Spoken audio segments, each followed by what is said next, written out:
used to, need, dare। ये जो 3 auxiliary verb है इसको मॉडल्स भी कहा जाता है। सभी को पता है कि ये मॉडल्स हैं, मगर असल में ये है सेमी मॉडल्स। तो आज का जो विषय है वो है सेमी मॉडल्स। सेमी मॉडल्स के बारे में मैं डिटेल में आज बताऊंगी।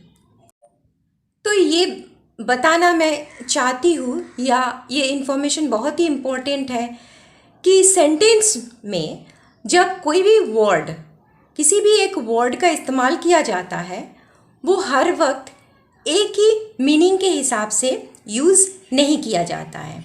तो ध्यान दीजिएगा कि कभी भी कोई सेंटेंस या सेंटेंस में कोई किसी भी वर्ड का इस्तेमाल किया जाए, वो एक मीनिंग के हिसाब से कभी भी यूज़ नहीं होता है। तो देखिए, इधर जो फर्स्ट सेमी मॉडल है वो है यूज्ड टू। कोई कभी कभी सेंटेंस में यूज्ड टू के बदले में वुड का इस्तेमाल करते हैं। आप सोचेंगे कि ये गलत है, मगर ये गलत नहीं है, मीनिंग अलग हो जाता है।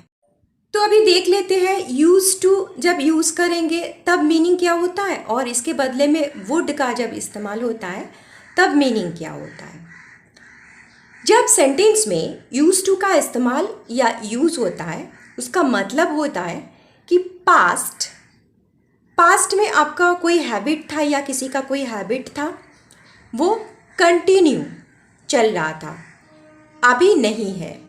मॉडर्न इंग्लिश में यूज टू के बदले में वुड का इस्तेमाल किया जाता है। तो इसका डिफरेंस क्या है, डिफरेंस मैं बता देती हूँ।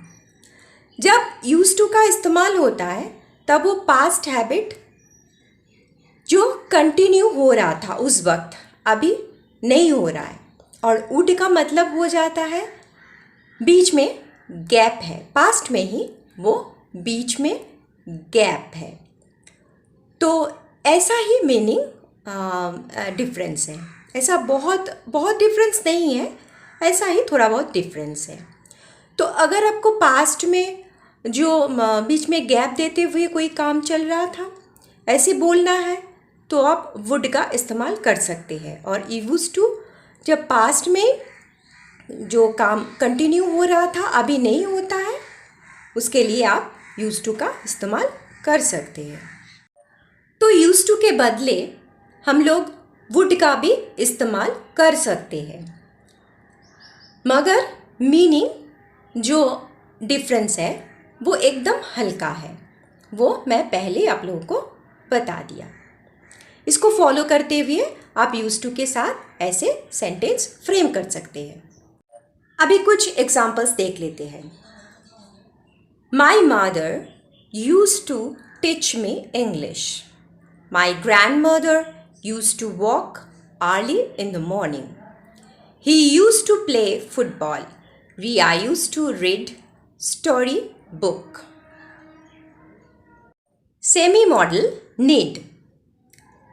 ये जो सेमी मॉडल नीड है इसको आप नेगेटिव सेंटेंस के लिए यूज़ कर सकते हैं और इंटरोगेटिव में भी यूज़ कर सकते हैं। एक एक करके मैं इसको बता देती हूँ।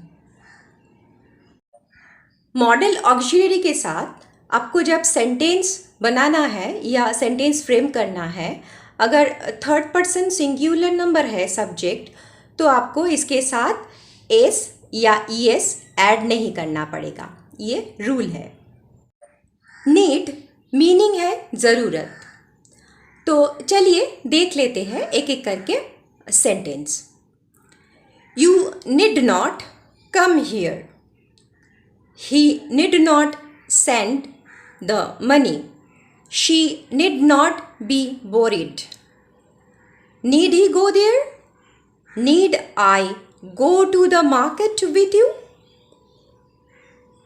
मॉडल ऑक्सिलरी के साथ अगर सेंटेंस फ्रेम करने के लिए जिन लोगों को रूल पता नहीं है, इसके ऊपर एक स्पेशल वीडियो है, तो आप ज़रूर उसको देखिएगा।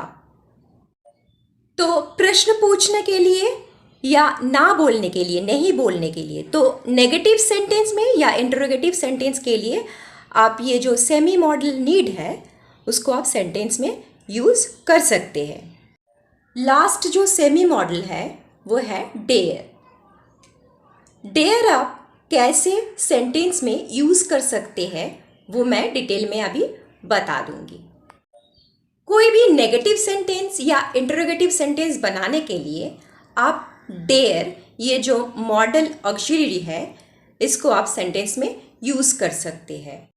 साहस है या हिम्मत है, ये बोलने के लिए भी आप डेयर, ये जो सेमी मॉडल है, इसका यूज़ कर सकते हैं। और किस में आप यूज़ कर सकते हैं? साहस के साथ किसी को चैलेंज दे रहे हैं, तब भी आप ये जो सेमी मॉडल डेयर है इसको आप सेंटेंस में यूज़ कर सकते हैं। अभी डेयर के साथ कुछ एग्जाम्पल्स देख लेते हैं। ही dare not say so, I dare you to prove that I said so, he dare not follow you. Thank you.